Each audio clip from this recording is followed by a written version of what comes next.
굿바이 분노 아홉 번째, 세 가지 용서와 3요소의 관계. 용서는 자유를 만듭니다. 평화나 자유를 원하는 이들에게 너와 나 그리고 세상을 용서하는 연습은 필수 과목입니다. 이 세 가지 용서는 분노를 다스리는 것과 직접적인 연관이 있습니다. 분노를 다스려야 용서를 할 수 있다는 추상적인 논리가 아니라 분노의 3요소와 세 가지 용서는 긴밀한 관계를 맺고 있다는 점을 설명하고자 합니다. 분노를 분해하면 불만과 불안, 그리고 우치가 나옵니다. 이 중 불만의 경우 대부분 그 방아쇠를 당기는 것은 외부 대상입니다.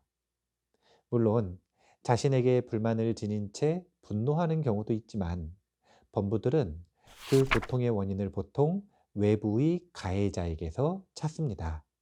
그렇기에 너를 용서한다는 것은 가해자에 대한 불만을 해결하는 것과 밀접한 연관이 있습니다. 불안감의 원인은 매우 다양하지만 그 근본에는 낮은 자존감이 있습니다. 사람들은 평소에는 비양심적으로 행동하는 듯하지만 불안해지면 양심적으로 변화합니다. 특히 역경이 찾아오면 이런 상황을 특정한 죄책감과 연결하는 경향이 있습니다.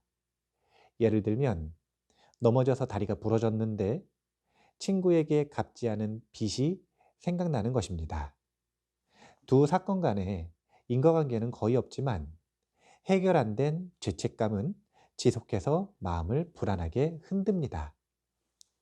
범부는 누구나 때로는 피해자가 되고 때로는 가해자가 됩니다. 물론 그 본질을 살펴보면 그 관념들은 환상이고 범부는 그저 분노에 속았을 뿐입니다. 나를 용서하기 위해서는 스스로 가해자가 되었던 사건의 죄책감을 해결해야 합니다.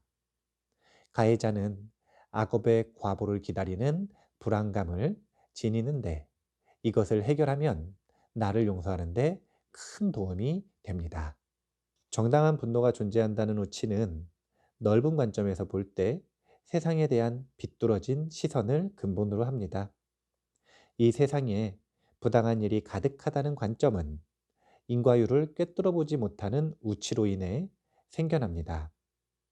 부처님이 세상을 바꾸려는 시도 자체를 하지 않았던 이유는 세상 자체가 꿈과 같기 때문이기도 하지만 꿈의 내용조차 인과율에 의해 정의롭게 펼쳐지기 때문입니다. 깨친 이들의 이 인과율이라는 정의는 시시때때로 변화하는 범부의 정의와 완전히 다릅니다.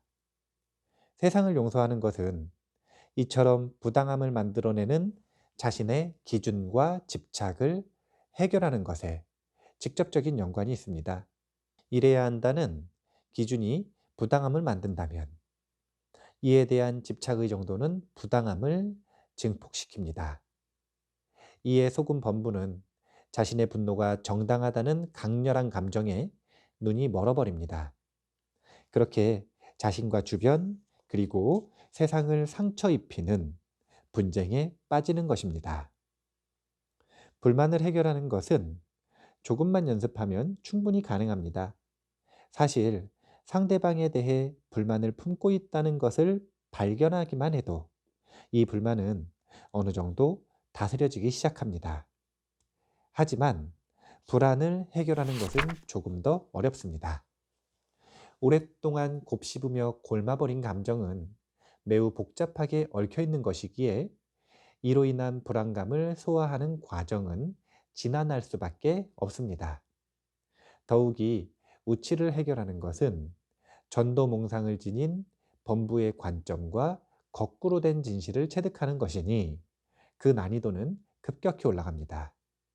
가해자인 그 원수를 용서하는 것을 매우 어려워하는 것이 우리의 현실이지만 완전한 자유와 평화를 위해서는 가장 쉬운 연습 문제라는 것을 기억할 필요가 있습니다.